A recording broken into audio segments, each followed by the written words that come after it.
Donc, comme je l'ai dit, je vais faire 3 points. Donc, une petite introduction où je vais asseoir les bases conceptuelles, épistémologiques de qu'est-ce qu'on entend aujourd'hui par intercompréhension, puisque c'est un concept, c'est un terme qu'on peut décliner à différentes acceptions, selon la perspective qu'on adopte. Après, je vais insister plus dans une perspective didactique, donc les principes, les défis. Aussi, je vais me concentrer autour de la notion des stratégies spontanément déployées pour l'intercompréhension, mais aussi des stratégies d'enseignement, d'entraînement, didactiquement planifiées et pensées pour développer cette capacité. Et en dernier lieu, très rapidement, les perspectives d'interaction curriculaire et de dissémination aussi sociale et authentique en tant que pratique de communication. Alors, donc, voilà. Basiquement, on peut définir l'intercompréhension aujourd'hui depuis 4 angles. Justement, politique, objectif politique européen, pratique sociale communicative, potentiel individuel inhérent à la faculté du langage et proposition didactique. Alors, en tant qu'objectif politique, l'intercompréhension s'inscrit dans les sillons du plurilinguisme. Le plurilinguisme étant entendu comme une valeur européenne et comme un moteur une dynamique de l'éducation plurilingue et interculturelle. Alors, l'Europe, dans sa réalité, est multilingue et multiculturelle, et au moins en théorie, sur les papiers, elle a misé, elle a parié pour le plurilinguisme. C'est-à-dire pour la sauvegarde de la diversité linguistique et culturelle, pour sa promotion, mais aussi en même temps, ce qui peut paraître paradoxal, pour veiller à la communication entre citoyens alloglobes. D'accord? Donc la diversité et les différences linguistiques et culturelles plutôt comme une richesse que comme une faiblesse. D'ailleurs, ça a été le slogan de l'année 2000 de l'Union européenne, unie par la différence. La différence nous unit, nous enrichit. Et donc, justement, dans la volonté de vouloir répondre à cette double exigence de sauvegarde de la diversité et communication entre citoyens des langues différentes, donc il y a plusieurs voies, plusieurs possibilités. Soit on opte pour une langue unique, on a lingua franca, donc c'est sûrement la plus réelle des solutions, mais aussi la moins plurilingue. Soit on opte pour diversifier, développer, c'est ce qui est fait d'ailleurs depuis les instances européennes, les nombres de langues, la diversification des langues qui sont enseignées et apprises. Ou une troisième voie serait l'intercompréhension, qui propose des échanges plurilingues où Check 1, 2. Testing 1, 2. Dans sa définition comme mode de communication, chaque locuteur ou chaque personne qui écrit, si c'est une interaction écrite, s'exprime dans la langue de son choix ou sa langue, une langue qu'il connaît bien, mais capable de connaître celle de l'autre. Alors là, on établit des interactions plurilingues que d'une part assure la communication, la compréhension réciproque et aussi la sauvegarde de la diversité. Alors, donc en quelque sorte, l'intercompréhension répondrait à cette double exigence un peu paradoxale, diversité et intercommunication. Alors, comme pratique sociale, l'intercompréhension existe depuis des siècles. Elle est propre des zones frontalières, des zones de contact de langue, d'échanges commerciaux, en Europe, surtout dans le bassin méditerranéen, dans l'Europe scandinave. Et d'ailleurs, je vais vous passer un petit extrait.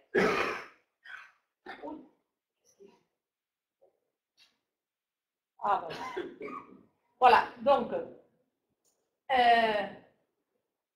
il a du mal à reconnaître le signal. Voilà.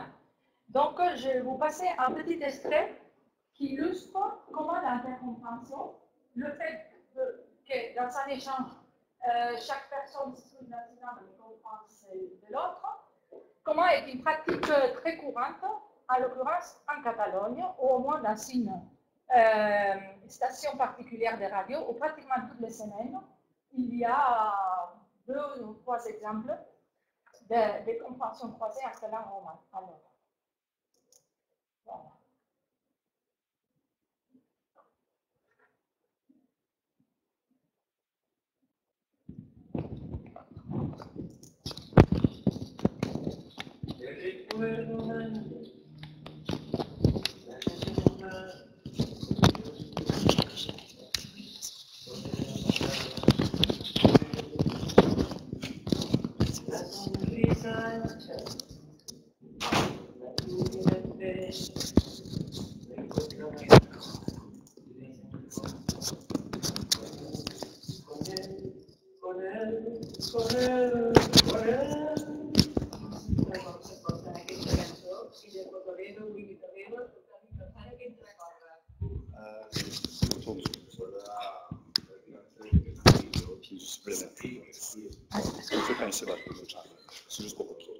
Ah, donc il vaut mieux comme ça.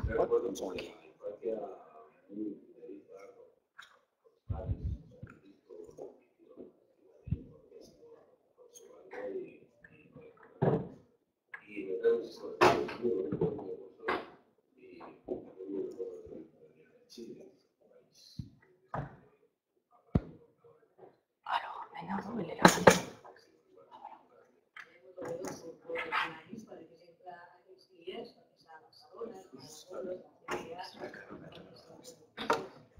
Je ne sais pas si vous arrivez à entendre l'alternance des langues, enfin pas l'échange bilingue. La journaliste, dans quelle langue elle parle? C'est la dame, en catalan, voilà, en catalan. Et le monsieur, c'est un acteur en espagnol, voilà. Hein, c'est un acteur madrilène. Hein.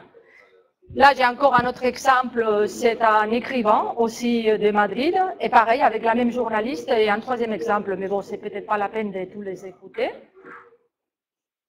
Donc voilà, comme situation de communication, c'est l'intercompréhension avant d'être un objet d'étude, de recherche, une méthodologie didactique, c'est une réalité, c'est une pratique.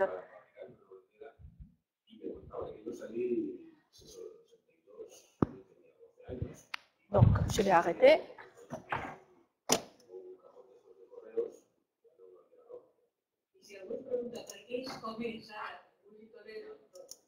Juste pour confirmer, donc c'est une pratique normale.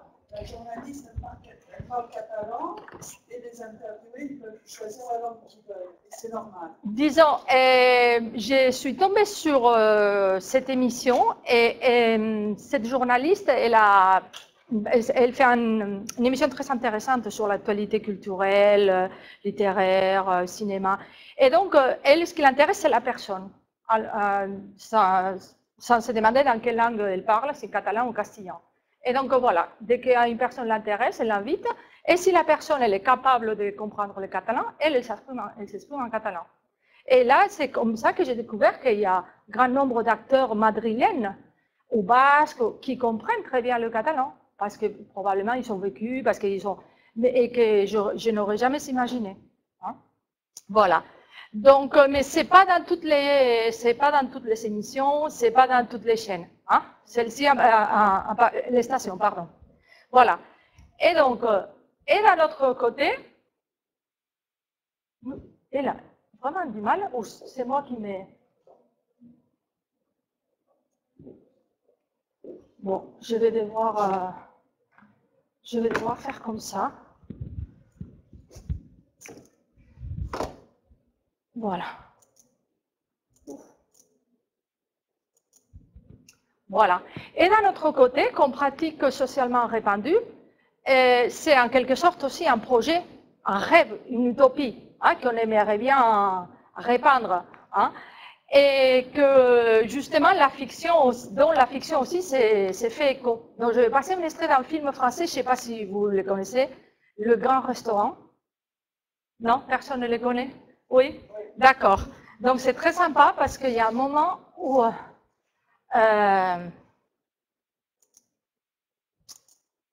voilà.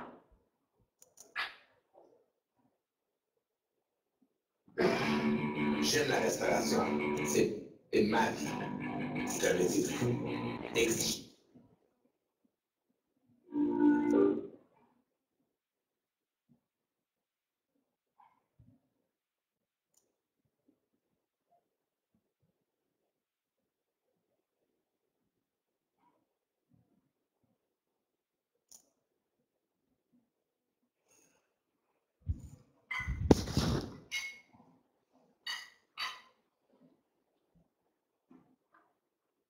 c'est pas vrai.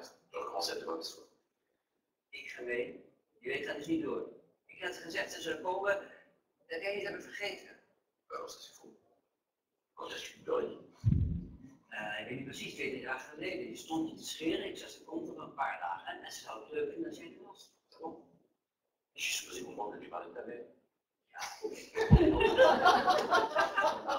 Als jij niet je beste door te zijn, schat, dan is het gewoon te zijn.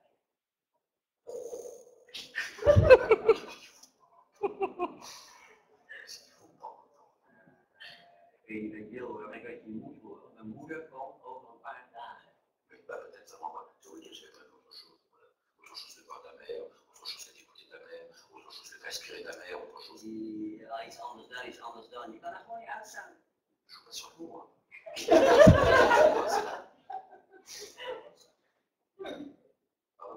Wat zak. C'est bien ce que j'avais entendu. Là, il y a un jour, on va pu se comprendre.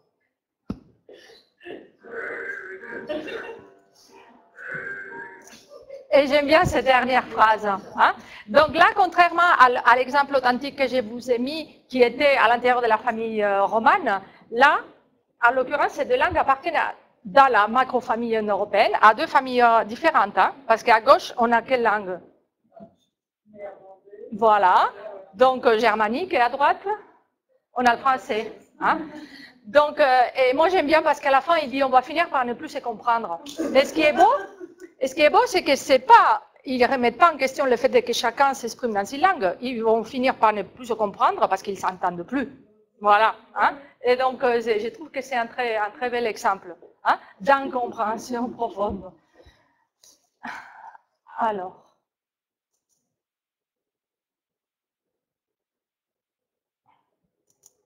Voilà. Et donc,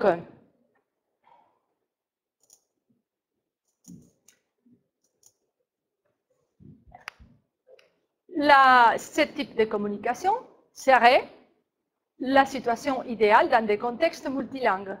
D'accord? Alors, donc,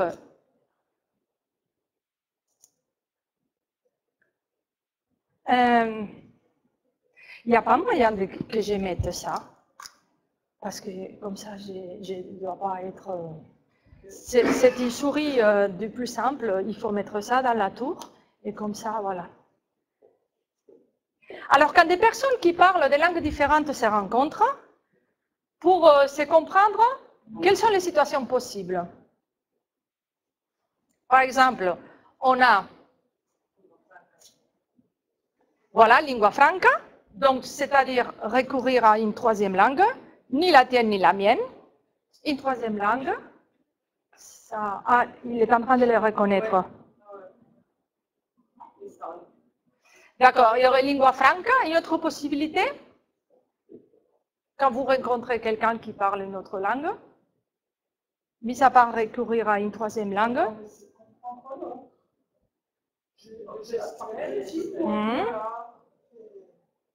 Là, je crois que c'est bon. Non. D'accord. Alors, donc, là, c'est bon? Non, il ne le reconnaît pas. Bon, alors, par exemple, on a donc Blas qui parle le bleu. Et on a Bruna qui parle le marron. D'accord? Donc, en fonction des compétences, des connaissances qui sont Blas et Bruna par rapport à la langue de l'autre, ils peuvent, par le principe d'accommodation, s'adapter à la langue de l'autre. Et donc, là, Bruna parlerait en bleu et Blas parlerait en marron. D'accord? Donc là, on est dans une situation de communication. Voilà. Donc, ça serait le principe d'accommodation. Mais il y aurait une asymétrie des compétences. Parce que dans la situation de gauche, c'est le garçon qui serait dans une position de force, dans un rapport. Et dans la situation de droite, ça serait la petite fille. Non, c'est... Mais l'autre, Ah, c'est celui-là, parce qu'il y en a déjà un, on ne peut pas mettre... Ah, deux. ouais, mais c'est parce que celui-là, il ne marche pas. Mais il faut pointer où? Ah, là, les ordinateurs, quand vous pointez vers le devant, Bah, ça devrait écoutez, fonctionner. non, ça fait... Ouais, ouais. Et là, j'essaie de faire... Ah, là, ça revient. Ouais, c'est gauche-droite. Hein. Non. C'est pas au bas. Non, mais tantôt, elle appuyait, puis ça... Bon, c'est parce que vous êtes là. Ça doit être ça. Voilà. Bon, merci. Hein. Et il y a aussi le faisceau lumineux? Ou le... Ah ouais, le pointeur. Ça fonctionne OK. pas très bien, c'est tout. Ouais, OK, merci. Voilà. Donc, comme je vous disais, il y a une asymétrie parce que... Voilà, d'ici... Ah, si. Bon, allez, merci.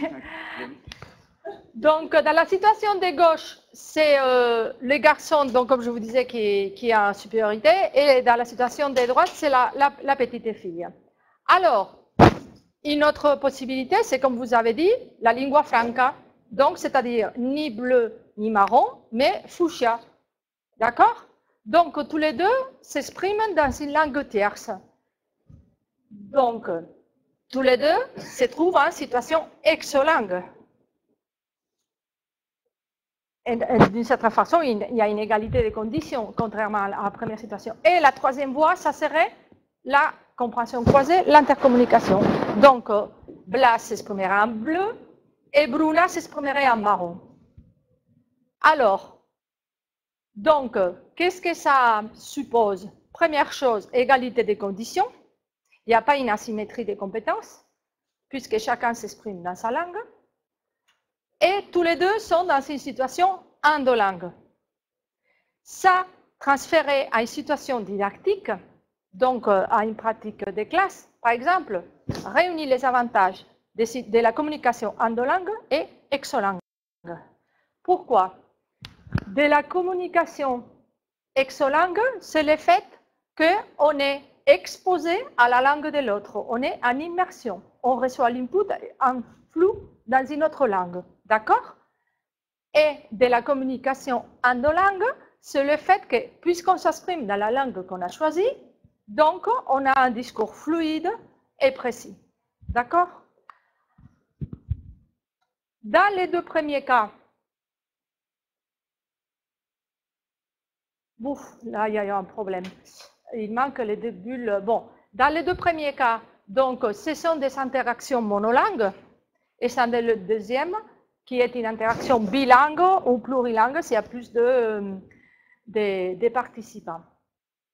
Alors, qu'est-ce qui se passe? C'est que le patron, le schéma de l'identité linguistique, selon lequel pour que communication il y ait, il faut que les codes linguistiques soient les mêmes, on l'a très profondément enraciné. Et c'est Ferdinand de Saussure qui l'a déjà théorisé il y a presque un siècle, avec son circuit de la parole. Il y a un problème, hein, mais bon, c'est pas grave. Ouais, ouais. Là, voilà.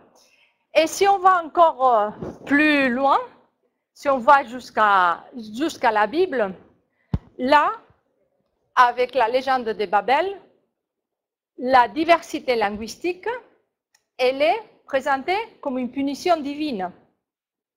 D'accord?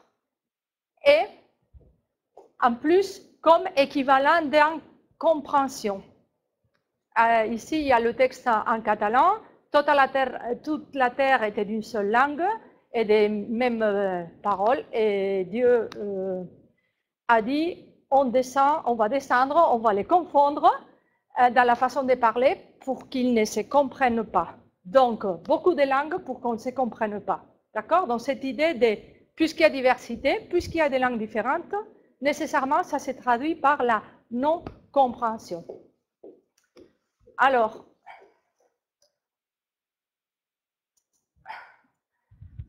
ça, il est revenu en arrière.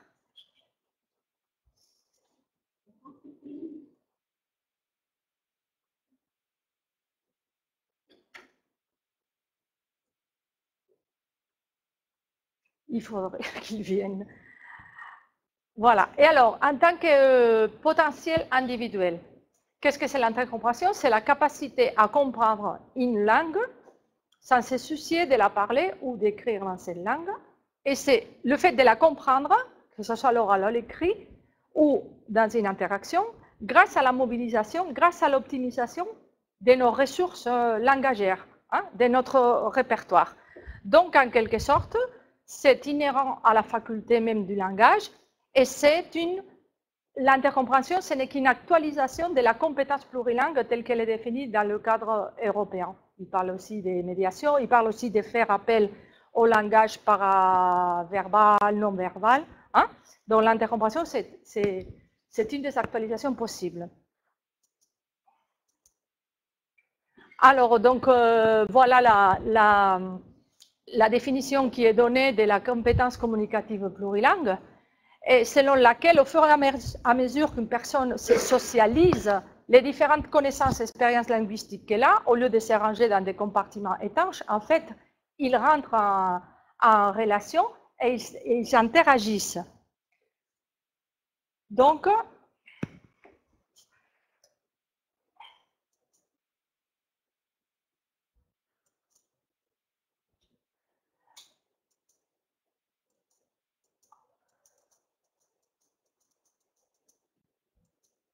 voilà, la compétence plurilingue mise en application dans son versant intercompréhensif peut se manifester de différentes façons.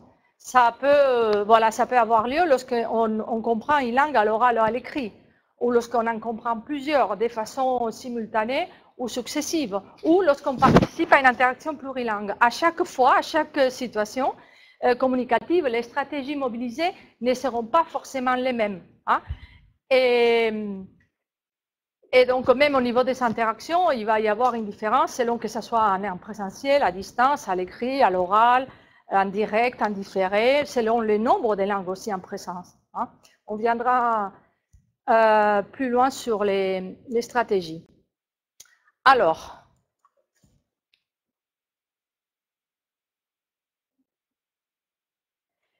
et enfin,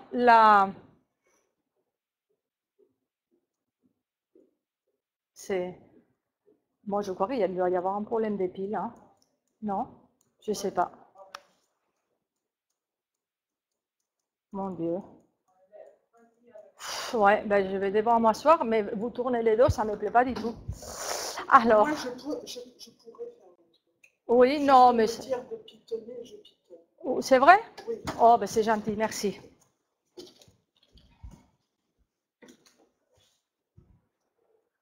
Voilà, donc là, il faut aller voilà, là, encore, voilà, et voilà. Oh, pourquoi il part?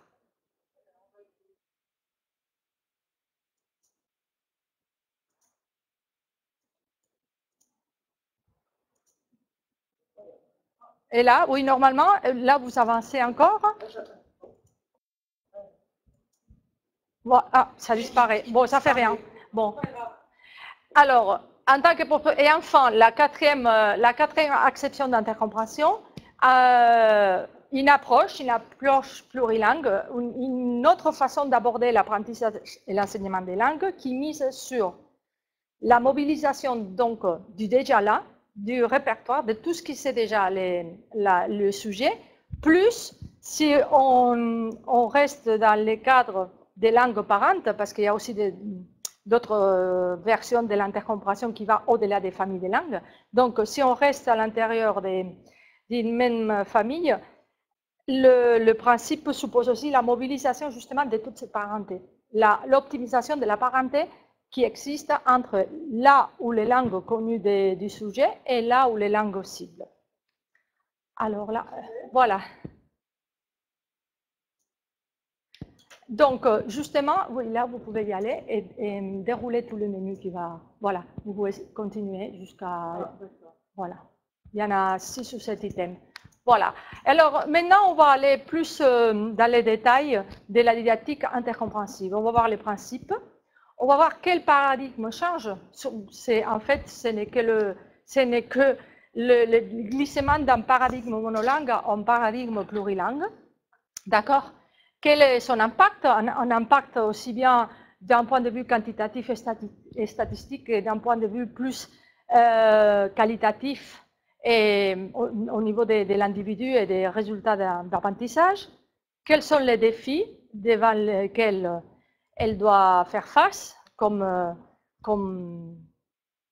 approche didactique, et stratégie, comme je vous ai dit, stratégie spontanée et stratégie entraînée, et enfin des ressources. Voilà, donc là vous pouvez y aller. Voilà, donc les principes. L'intercompréhension, donc, elle fait partie de ce qu'on appelle depuis quelques années les approches plurielles. Les approches plurielles qui visent plus d'une langue, contrairement aux approches monocentrées ou singulières, et qui visent aussi le développement de la compétence plurilingue et donc l'optimisation du répertoire langagier de l'individu. D'accord? Donc le plurilinguisme entendu comme ressource, hein, comme c'est déjà là mis en action, et aussi comme finalité éducative, sociale et didactique. Voilà, vous pouvez y aller avec tous les items. Voilà, donc normalement, ce sont ces quatre-là qu'on considère comme approche plurielle, donc l'éveil aux langues, intercompréhension, approche intégrée et interculturelle.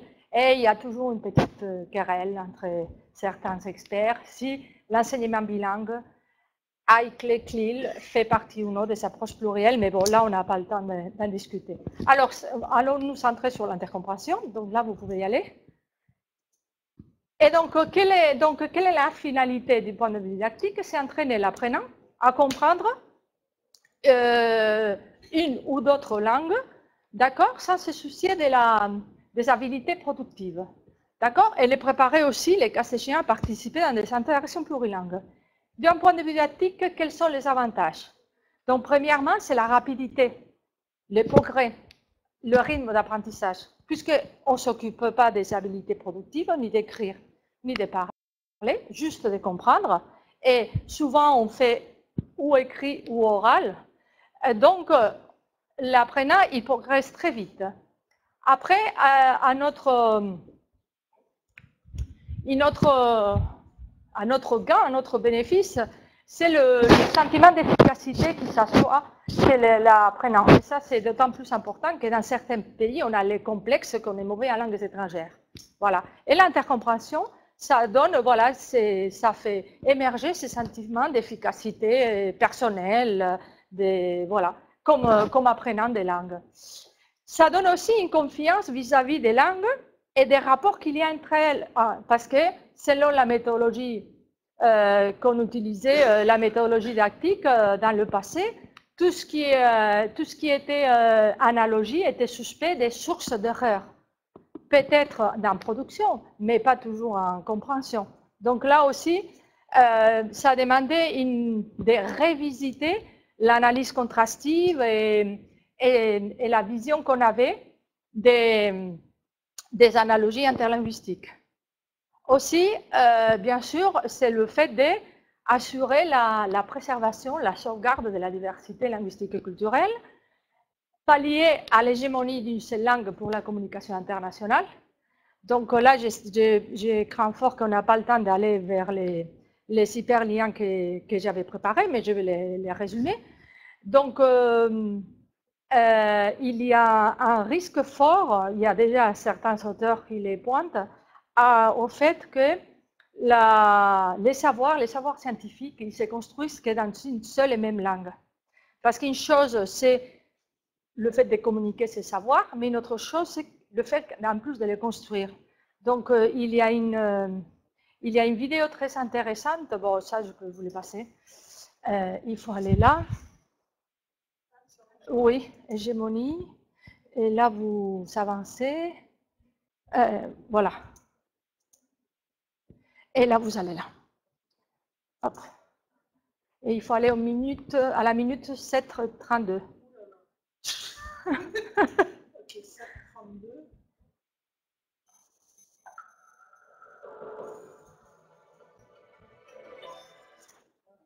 Oui, oui, si, là. Regardez. Il faut continuer à avancer.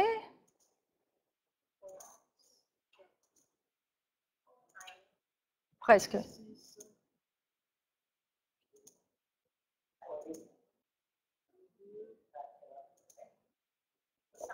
Oh, vous pouvez.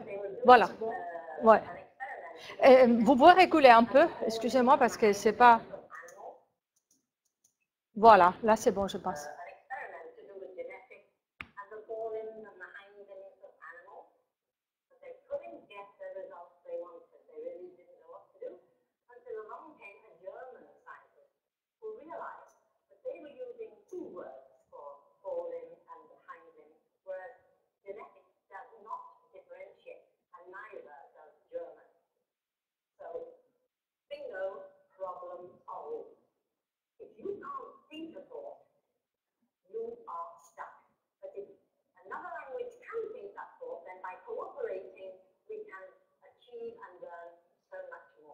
Voilà, là on peut arrêter. Merci. Voilà, après c'est très intéressant, donc vous pouvez les trouver sur le site des TED. Donc Patricia Ryan, je crois qu'elle avait été chargée des formations en anglais, des formations des formateurs Moyen-Orient, et là c'est la conférence qu'elle a fait pour sa retraite, je pense. Et c'est très intéressant, est-ce qu'elle illustre comment, voilà, le fait de se limiter toujours à la même langue, ça peut même représenter un écueil au moment de trouver les résultats d'une recherche. Hein. Donc, ouais, on va revenir ici. Voilà. Donc, il faut dérouler tout. Non. En avançant. Voilà, en avançant jusqu'ici. Donc, il y a ces risques. Pouvons dire, nous, épistémologique, déconstruction du savoir. Il y a 2-3 semaines, je lisais un article d'un Claude Berthoud qui disait qu'il faut, qu'apparemment, dans les pays scandinaves, au moins en Suède, qui très tôt se sont mis à l'enseignement uniquement en anglais dans les universités, les enseignants du secondaire des matières scientifiques rencontrent un véritable problème pour trouver les mots en suédois.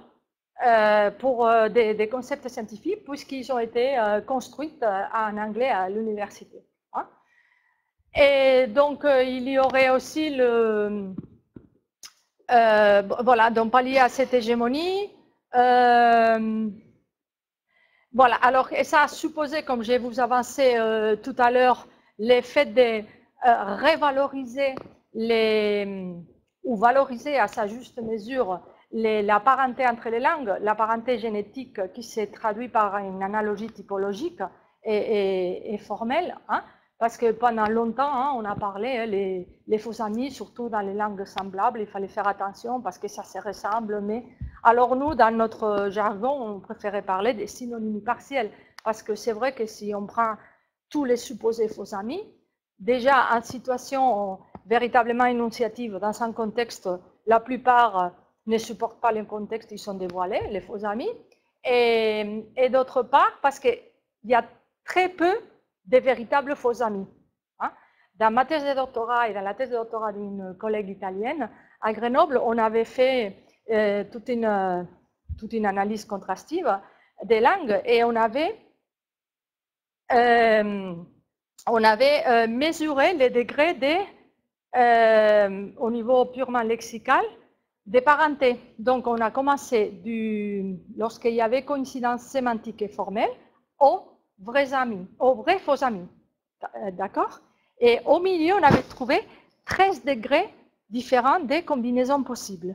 Et donc, les faux amis, en fait, ils étaient très peu nombreux. D'accord? Il y avait plus de vrais amis que des faux amis. Après, donc voilà, donc l'intercompréhension c'est basé d'un point de vue psycholinguistique, donc dans le principe de subsumption, donc selon lequel dans tout apprentissage cognitif, toute nouvelle information est captée et est traitée sur la base des connaissances préalables, plus sur l'exploitation, l'optimisation de la parenté interlinguistique, laquelle parenté, quand elle est identifiée par l'apprenant, déclenche davantage ce travail interlinguistique. Il y a comme une espèce de cercle vertueux. Et aussi, c'est le fait de changer un peu de l'attitude.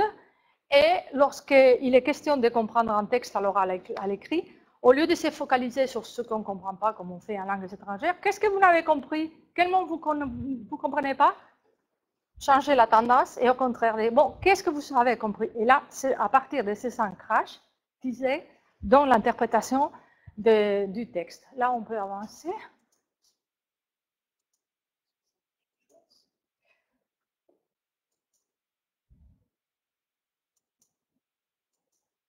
Ça fait rien.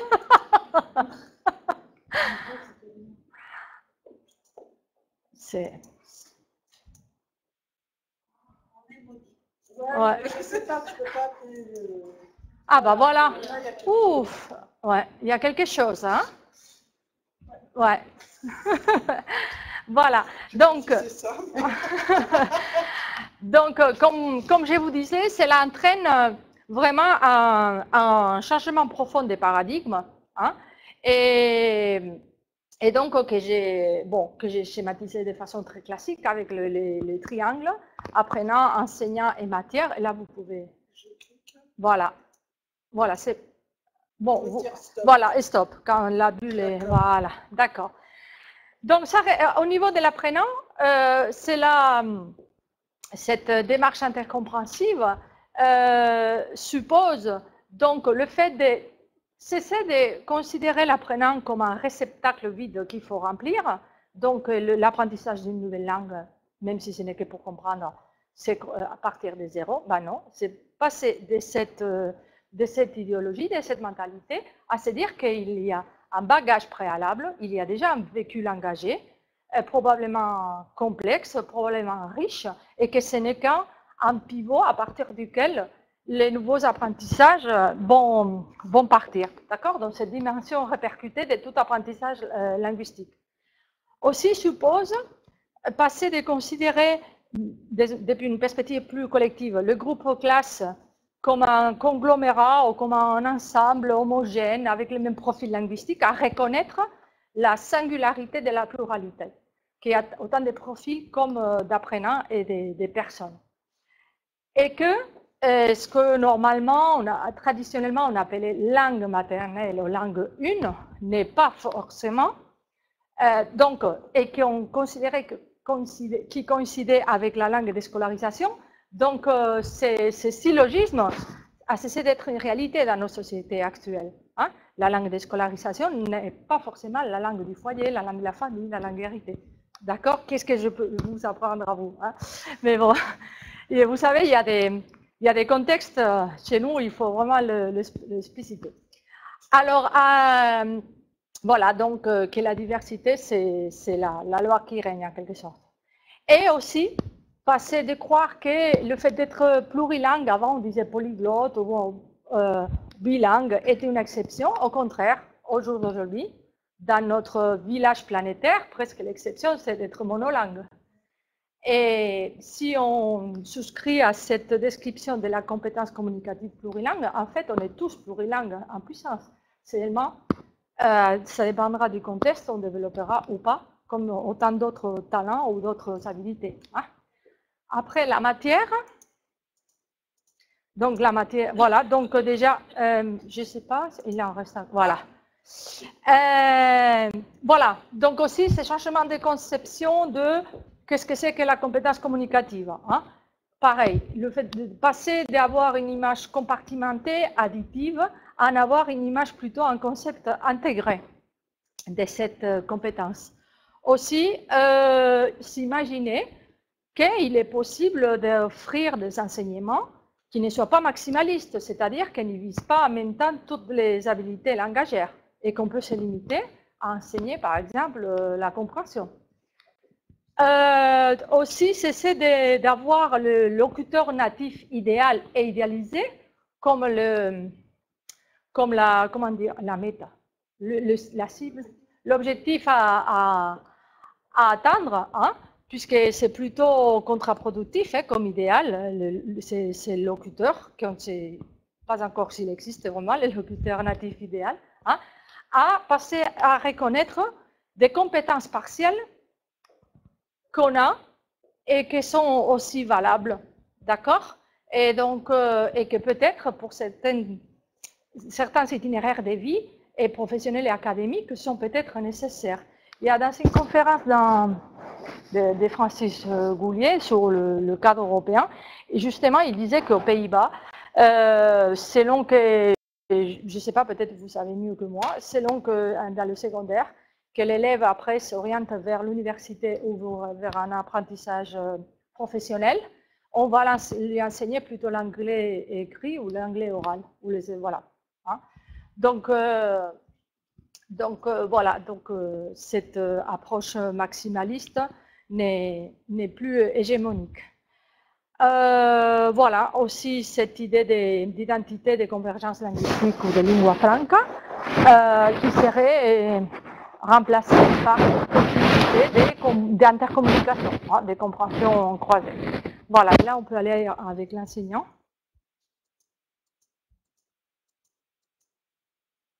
Voilà, donc l'enseignant passe d'être considéré un expert ou un spécialiste dans une langue à être véhicule, agent de plurilinguisation, de plurilinguisme, d'accord, d'éducateur plurilingue, qui valorise la diversité, aussi bien au niveau individuel, déjà les biographies de ses élèves, mais aussi au niveau collectif, de l'environnement, de la classe, de l'école, de la société.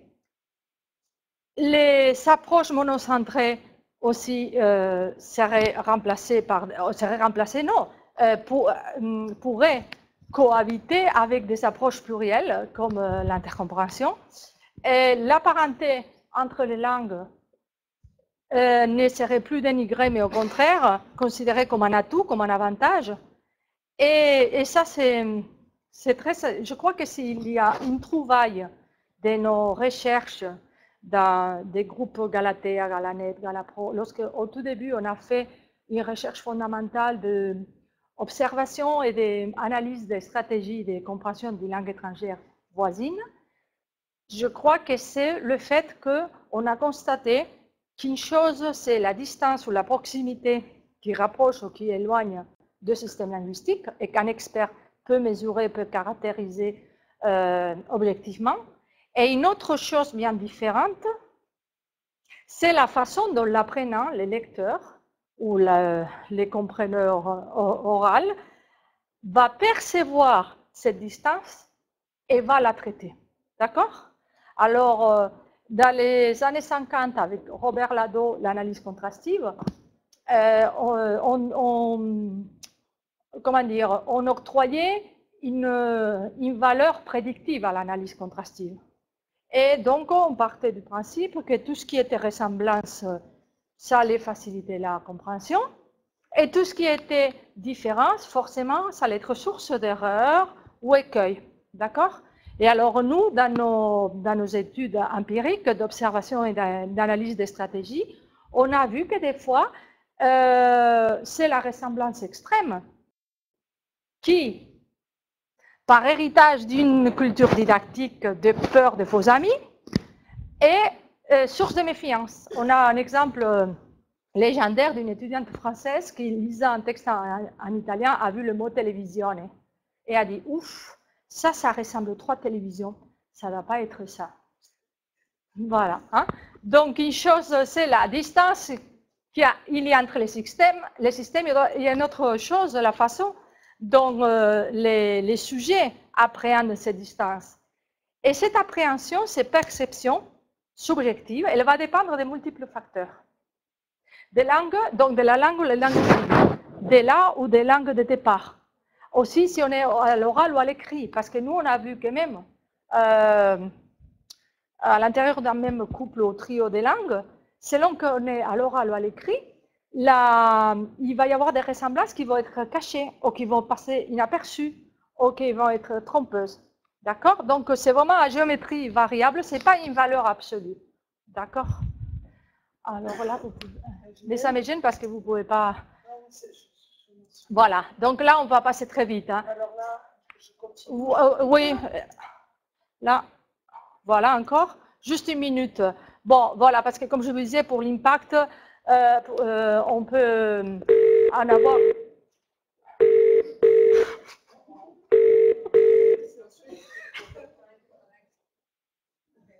Bon, Donc voilà une vision quantitative et statistique. Donc voici une map monde avec les pays qui sont déjà impliqués dans des actions de formation ou de recherche. Ici, on les voit colorés. Et puis là, vous pouvez encore cliquer là, bon, une petite donnée statistique des nombres, ça fait rien, d'inscrits et des sessions qu'on a faites avec nos plateformes. Mais là, c'est plus intéressant, je pense, parce que c'est une approche plus qualitative, plus du point de vue de l'individu, hein, depuis la perspective de l'apprenant. Normalement, ça, ce sont des constats. Quand on met en place des sessions ou des formations ou des petites activités d'entraînement à l'intercompréhension, on s'aperçoit que les apprenants, tout de suite, ils se rendent compte qu'une nouvelle langue n'est pas forcément une langue inaccessible. On pourrait la comprendre. Et c'est assez surprenant parce que même quand on est dans un pays bilingue comme la Catalogne, où déjà les élèves ont 2 cordes à leur arc, et qui se rendent compte avec une petite activité introduite dans la compréhension, qu'ils sont capables de comprendre le portugais, et que ça va leur permettre de consulter de la bibliographie. Et c'est pour ça que j'ai choisi ces dessins du bonhomme qui ouvre le coffre, parce que c'est découvrir son propre trésor, quoi. Il y a une capacité, un potentiel qu'ils ont à eux, quoi, mais que personne n'a pas encore allumé. Hein? L'autre jour, j'ai trouvé une site de Plutarque qui disait le cerveau n'est pas une caisse à remplir, mais une lampe à allumer. Ben, ça, c'est pareil, quoi, comme tous les potentiels. Voilà.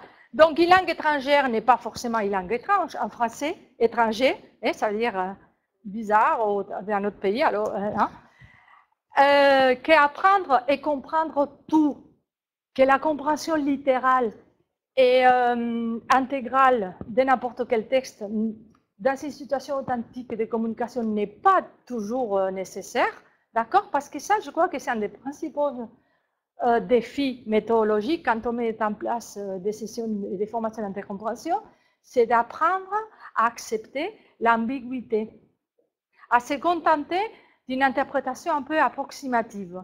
Ça, mais bon, il s'habitue très vite. Hein?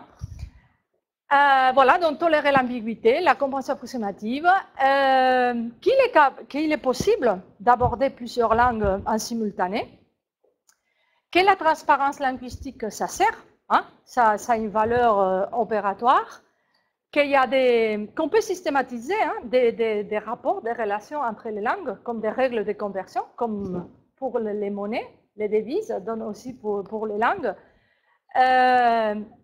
Aussi, ils se rendent conscients de leur répertoire, des compétences qui en découlent, de tout ce qu'ils savent et qu'ils ne savaient pas qu'ils savaient.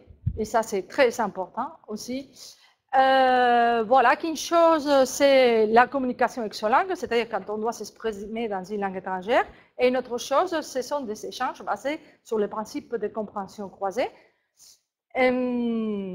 Voilà, ça c'est plutôt valable pour des jeunes élèves.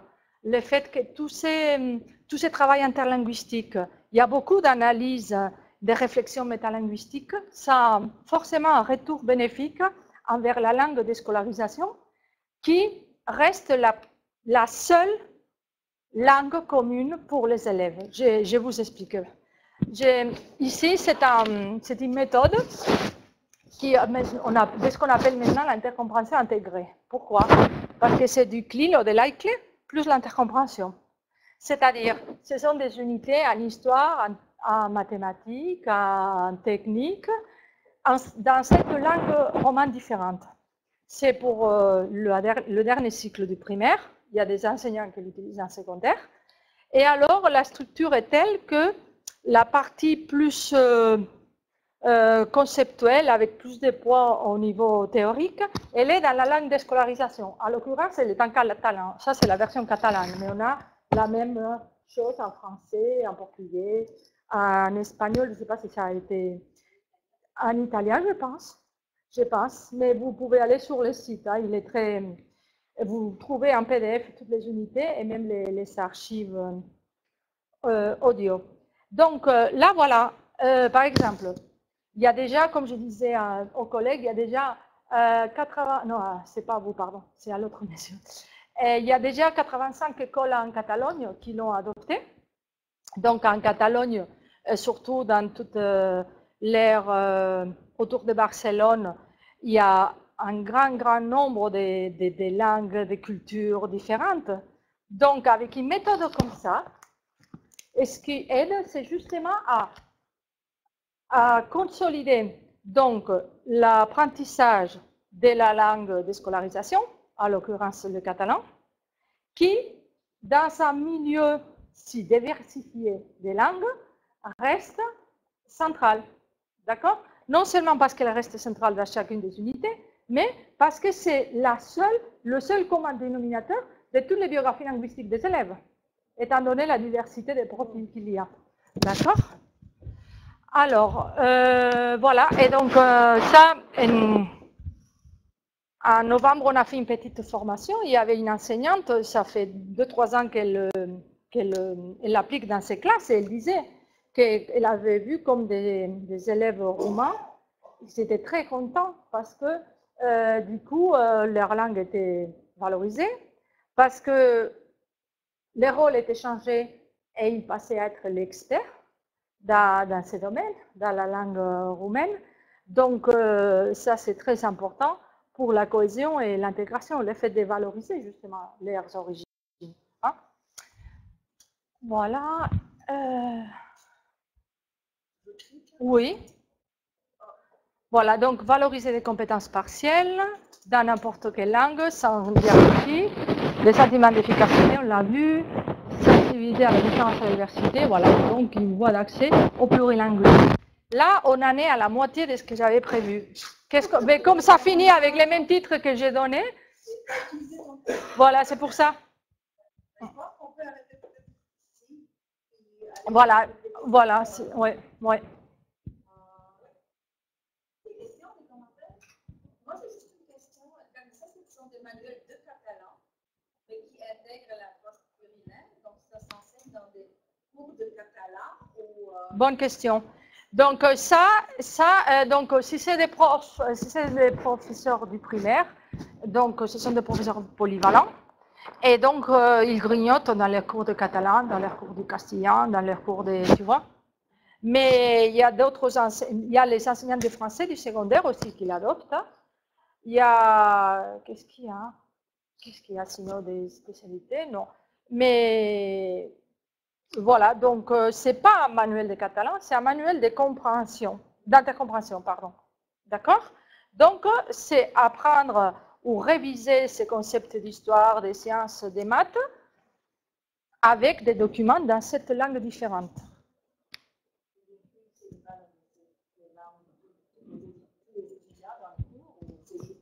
Les retombées sont multiples. Les retombées sont vraiment multiples. Donc, les buts, il est disciplinaire parce qu'il y a quand même des contenus, mais il est aussi métalinguistique, il est éducatif, il est... Oui. Oui, puisque ça c'est la version catalane, mais si on prend la version française, je ne l'ai pas portée, c'était trop lourd, bah, c'est la même chose, mais seulement le cœur de chaque unité sera en français. Voilà. Bah, c'est surtout pour s'assurer de l'acquisition des concepts disciplinaires. Il y a des étudiants qui connaissent, qui savent. Ah bah tous, en principe, tous, à différentes mesures, bien sûr.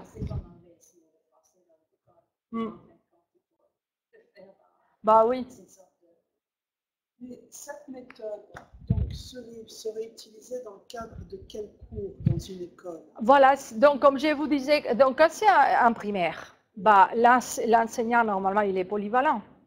D'accord? Donc c'est à lui de se mettre d'accord avec lui-même sur comment il fait son planning et en détriment de quelle discipline il va faire ça. En fait, je me demande si la question, disons dans une école secondaire catalane, si ça serait utilisé dans un autre cours. Oui, en français. En français, par exemple. Ça serait utilisé en français. Et donc là, dans le cours de langue de français, langue étrangère, c'est là où on développerait cette activité-là. Voilà. Des fois, il y avait une école où c'était justement... Le mieux, c'est que ça soit un projet d'école. Ça, c'est le mieux. Ouais. Et donc, c'était l'enseignant de français et un autre... c'est les catalans, des castillans, je ne sais pas. Ouais. Mais bon, voilà, là, c'est le primaire. Là, c'est... bon, je vais juste... Bouge. Oui, je vais juste...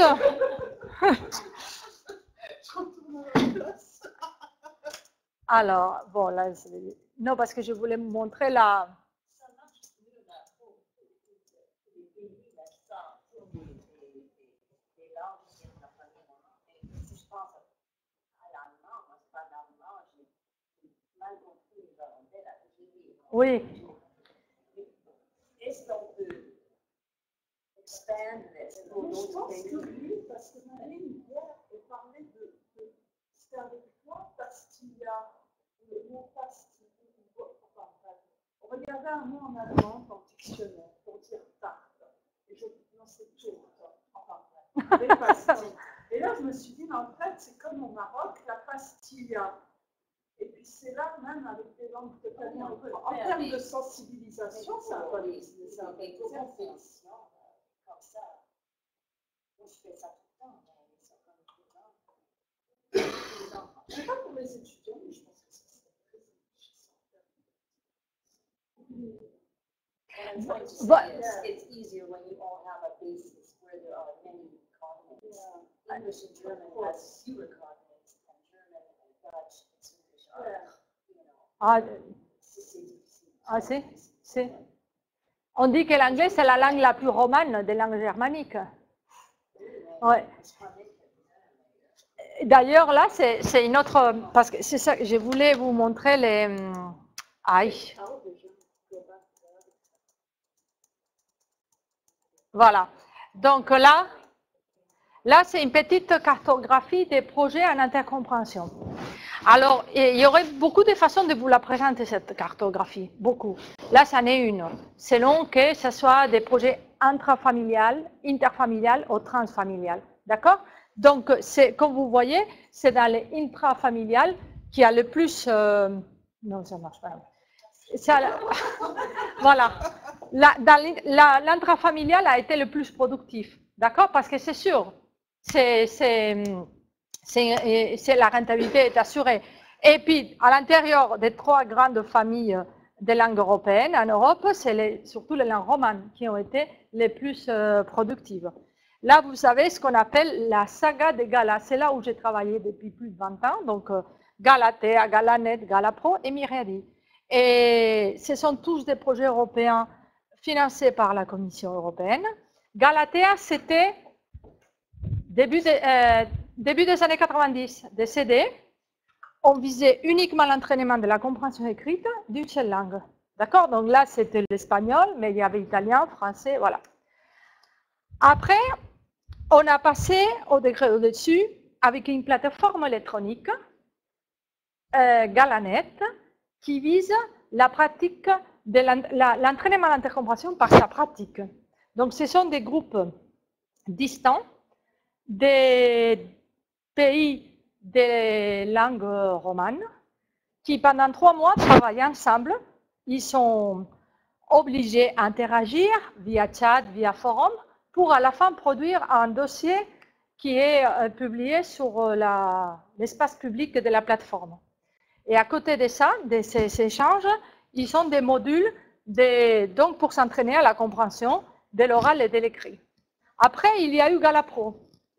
Donc, comme les suffixes l'indiquent, Galapro s'adresse plutôt à des professionnels. Donc, c'est déjà aussi une plateforme collaborative, aussi avec des groupes distants, aussi multilatérale, mais qui vise la formation à la didactique de l'intercompréhension à partir de sa pratique. Et enfin, Myriadi, c'est le projet dans lequel on est actuellement. Et ça, c'est plutôt un réseau pour mutualiser des échanges, du matériel, des outils, pour établir des contacts. D'accord? Voilà. Oui. Et seulement, c'est que ça ça vieillit très vite, ces plateformes, malheureusement. Hein. Et donc, Galapro, ces derniers jours, était introuvable. Moi, parce qu'ils sont en train de migrer. Hein. Mais, oui.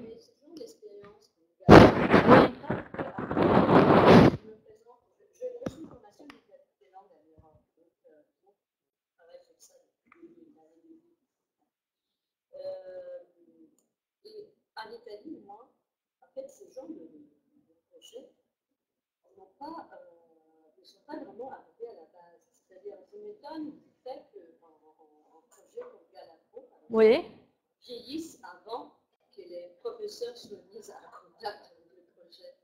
Alors, je me pose la question, est-ce qu'il y a vraiment une communication entre ce que vous faites, bien au niveau du Conseil d'Europe, au niveau des experts, et le terrain.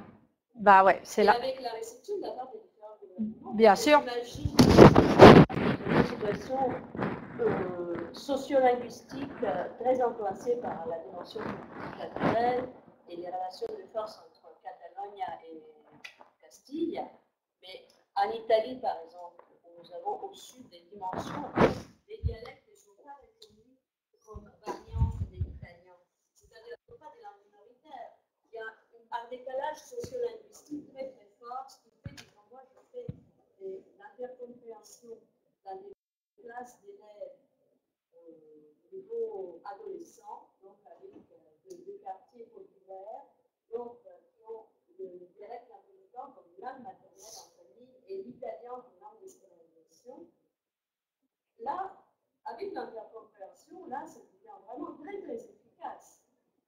Mais c'est pas ces paramètres-là ne sont pas du tout considérés dans les conseils des départements de l'école. Oui. Ils sont toujours jugés par rapport à leur connaissance de l'italien, alors que, vous voyez, il y a des problématiques sociolinguistiques qui déterminent la symétrie. Oui. Là, vous avez mis le doigt sur plusieurs plaies. Donc, la dernière, c'est l'évaluation juste des résultats de ces apprentissages. Nous, on s'est très vite rendu compte dans nos formations, quand j'étais en France, on sortait de nos cours, moi je faisais intercompréhension langue véhiculaire espagnole et ma collègue, elle faisait le même cours, mais langue véhiculaire italien. Et on utilisait, ce n'est pas parce qu'on était des projets GALA qu'on n'utilisait pas les autres projets. On avait vraiment une vision très économique de l'intercompréhension. Et quand j'ai entendu un étudiant de ma collègue qui sort comme ça, il dit « on n'a rien appris ». Je me suis dit, là, il faut qu'on fasse quelque chose. Ils n'ont pas le sentiment d'apprendre parce qu'on ne leur donne pas des listes de vocabulaire, on ne leur donne pas d'exercices à trous, on ne leur donne pas des... Alors qu'ils apprennent, et ils apprennent des choses transversales qui vont les servir pour d'autres apprentissages au-delà des langues, et au niveau éthique, et au niveau... Et donc, c'est là où on s'est mis toutes les deux à travailler sur l'évaluation de l'intercompréhension. Et là, c'est une autre paire de manches. Parce que là,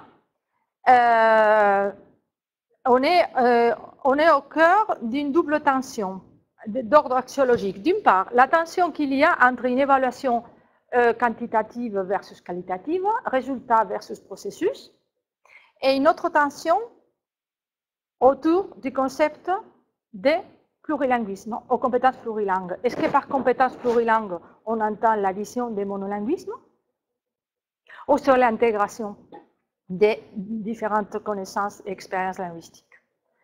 Alors moi, personnellement, on est dans une transition, et je prêche pour tabler sur les deux. Donc, d'une part, une évaluation monolingue à l'aide de l'échelle du cadre, donc donner une certification, une validation langue par langue et habilité par habilité, plus une évaluation vraiment plurilingue, donc avec une dimension inter- et translinguistique. Et c'est pour ça qu'à Myriadi, on est en train de travailler sur un référentiel ad hoc pour l'intercompréhension. Et puis, attendez, je voulais vous dire autre chose par rapport à ce que vous avez dit du terrain. La symétrie entre langue minoritaire. Ah oui, je voulais aussi vous dire une autre chose. Donc, en 2012, il y a eu une formation intensive à Venise qui s'appelait Formica. Donc, pendant 15 jours, on a une cinquantaine d'étudiants universitaires de toute l'Europe romanophone. Et on est passé voilà, des représentants de différents projets d'intercompréhension romane pendant 15 jours et on a donné notre petite session. Et moi, j'ai donné la dernière justement sur l'évaluation. Et là, j'ai mis à l'épreuve cette double évaluation multilingue grâce à la grille du cadre. Donc, j'ai demandé aux étudiants de s'auto-évaluer pour compréhension écrite et orale et interaction orale pour des langues romanes en entrée et à la sortie. Et puis après, on n'avait pas encore le référentiel d'intercompréhension, puisque le projet Myriadi a été après. Donc, je leur ai donné des descripteurs du CARAP, du cadre pour les approches plurielles. Et donc, j'ai analysé ces données pour les présenter à Lyon en juillet 2014. Et c'était super intéressant, entre d'autres, parce que les étudiantes italiennes, c'est drôle, hein, dans la partie, avant de l'auto-évaluation, il y avait une petite, oui, donc voilà, les 4 domaines d'usage des langues, donc les langues que vous utilisez. Voilà, et donc les étudiantes italiennes, elles mettaient dialecto, dialetti, sans préciser le nom du dialecte, d'accord? Dans les usages, dans bien sûr le domaine privé. Mais quand on passait à l'auto-évaluation multilingue, donc langue par langue, là, il ne rentrait pas en ligne de compte les dialectes. C'est comme si c'était des compétences inutiles, inservibles, ou je ne sais pas, ou honteuses, voilà. Et voilà. Et donc, voilà, cette dimension socio-affective qui est très importante dans la compétence plurilingue. Ça allait déjà dans le bilinguisme, la compétence plurilingue, mais dans la plurilingue, je crois qu'encore plus, parce qu'on sort d'une relation duale, et parce que voilà, il y a plus d'intersections. Et donc, ce qui est curieux, c'est qu'en plus, moi, j'avais mis dans cette auto-évaluation multilingue, donc j'avais mis 6 ou 7 langues romanes, et j'avais mis la colonne autre, parce que justement, je me suis dit, bon, bah, peut-être il y a des étudiants, on va savoir. Ces étudiantes romanes, vous savez ce qu'elles ont mis dans la colonne autre? Anglais. C'est la boucle qui se ferme. Intéressant comme donnée, hein? Ah ouais, intéressant, hein? Et alors, moi, je pense, et je crois que je ne suis pas la seule à le penser, que tant qu'il y a une approche problématique envers une part de sa biographie langagère, il y a un enjeu cognitif là qui se perd. Parce que aussi, je me rappelle quand j'étais en France, et que j'ai accompagné une stagiaire qui était dans le primaire, et qui allait faire un cours d'espagnol, langue étrangère. Et donc, moi, je me suis présentée aux élèves, c'était des élèves du primaire, du 2e et 3e cycle. Et donc, bon, ils ont entendu que j'avais un accent en français quand même, je ne sais pas quoi. Et je leur ai dit que je venais de Barcelone, nanana. Et alors, j'ai demandé, et vous, je ne sais pas quoi, d'où venez, nanana. Alors là, c'était l'explosion des origines multiples et variées. Il y avait presque une fierté à dire qu'eux aussi, ils avaient une tante, un oncle, un grand-père, une grand-mère. Mais les meilleurs est venu quand ma stagiaire, les a mis à faire des activités typiques de langue étrangère du primaire. Un bingo des animaux, des listes de vocabulaire, gna gna gna. Et il y a une petite d'origine maghrébine qui est venue vers moi et elle me dit, Madame, mais gâteau en espagnol, c'est comme dans mon village au Maroc. Et c'est là que je me suis dit, tu vois, pour peu qu'on valorise, qu'on reconnaisse ces autres connaissances, ces autres origines, ça devient un atout cognitif. Et c'est là que ça nous intéresse. Je crois par l'affectif, arriver à faire du cognitif un avantage, quoi, un atout. Surtout parce qu'en plus, ce sont normalement les élèves qui en ont le plus besoin de recevoir une éducation de qualité. Bon, on arrête. Merci.